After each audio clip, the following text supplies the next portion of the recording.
we've just heard satellite imagery revealed what could be wreckage from Malaysian Airlines Flight 370. It is the first real lead since the plane disappeared 12 days ago. Okay, right now we are joined by Justin Green, an aviation expert and former military pilot, and Evy Poumpouras, a former Secret Service agent. How'd I do, Evy? Very good. Okay, I want to ask both of you, the location of this debris, does it make sense with what we know so far? It's a plausible location. Whether or not this is part of the wreckage remains to be seen. And what's interesting is information's coming out of this investigation before it's being verified. So I don't think anyone should jump to conclusion that this is part of the wreckage. The size of it, I talked to someone from the NTSB, the size of the wreckage seems right. However, the fact that that much of a piece of a wreckage is still floating after all this time doesn't seem plausible. So what do you think then, where could the plane have actually gotten to based on how much fuel it had?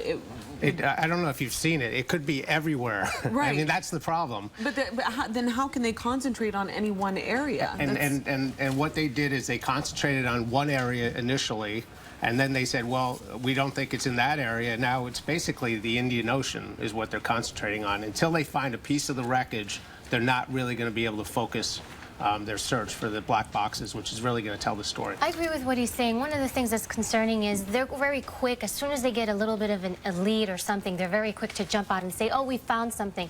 Really, when you do an investigation, you do something of this magnitude, you need to wait, get the information, corroborate that it's correct before you release it to the public, and before you get all these families' hopes up. And it's just been this crazy roller coaster ride for these families. You also have to think of their mental and emotional well-being when you do these types of investigations. Absolutely. Isn't that one of the reasons why, though, the information's coming out this way? There's so much interest, and again, so much heartbreak from these families that any little bit of news, they want to get out there, right? Usually you wouldn't do it so quickly. You wouldn't jump the gun so quickly. Even here, we usually wait, we corroborate the information, have some validity to it, and then we put it out there. But here, it's every little thing. It's really not the way to do it. Can we get any of the solid facts? So is it a fact that the plane made a deliberate turn? Yes, it's a fact. That is a fact. And it's not only a fact that it made a deliberate turn, it's also a fact that they used the airplane's computers to make the turn. So it's not somebody rushing in the cockpit, grabbing the yoke and turning the airplane. It's someone who knows the airplane, someone who can program the systems. That doesn't mean it's a terrorist attack. It doesn't mean it doesn't mean it's a suicide. It could be a deliberate action in response to an emergency. So there's a lot of information that's not known at this point. And until we really find the wreckage, we're not going to know the answers. So just like that, we go from fact to speculation. Absolutely. Why, if there wasn't an emergency, would they make a deliberate turn?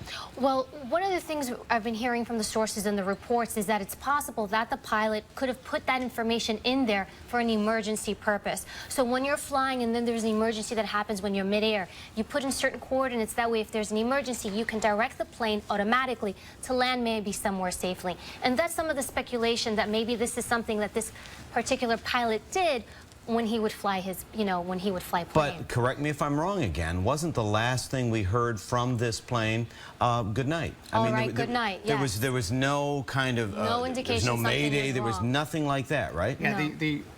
the bottom line is something would have had to happen after that last sign-off and happened so quickly that they weren't able to make a radio call. So pilots are taught to aviate, navigate, communicate in that order.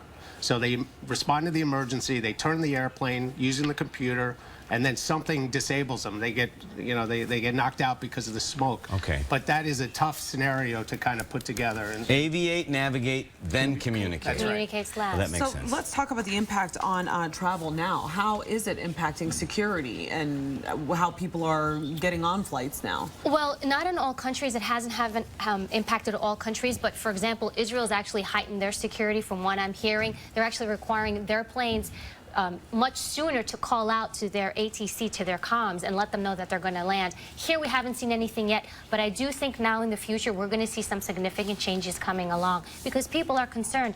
It's 2014. I mean, we already had a 9/11. Why haven't we learned? Well, this is 12 days where you have zero information, real concrete information on where these people are. Why did they turn the transponders off, too? well, that would have to be part of the cascading problem that they were facing, or they turned it off and this is a pilot's taking over the airplane or someone somehow getting into the cockpit and taking over the airplane.